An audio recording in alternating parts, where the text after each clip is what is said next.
Naalala niyo pa ba itong ipinagmamayabang ng mga DDS o kulto ng mga Duterte noon na may libreng sakay daw ang kanilang Tatay Digongyo na budolman at pathological liar?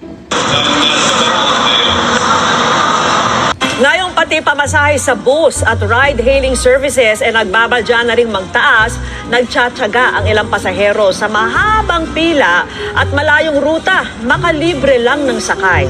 Well, sabi nga nila, walang sikretong hindi nabubulgar. Hanggang sa Hulyo na lang ang nationwide na libreng sakay ng pamahalaan sa lahat ng mga pampublikong sasakyan. Sa isang radio interview, ibinunyag ni Juliet De Jesus, spokesperson ng Mega Manila Consortium Corporation, na may 32 milyong piso pa silang hindi nakokolektang bayad mula pa sa nakaraang administrasyon. Alam niyo po ba na natapos ang COVID, lahat-lahat nangyari? Sa MMCC po, 32 million pa ang hindi namin nakukolekta sa panahon pa ng past administration.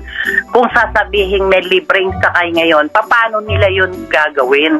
Samantalang kami, wala na kami pambili ng diesel. Ano po ang kanilang plano?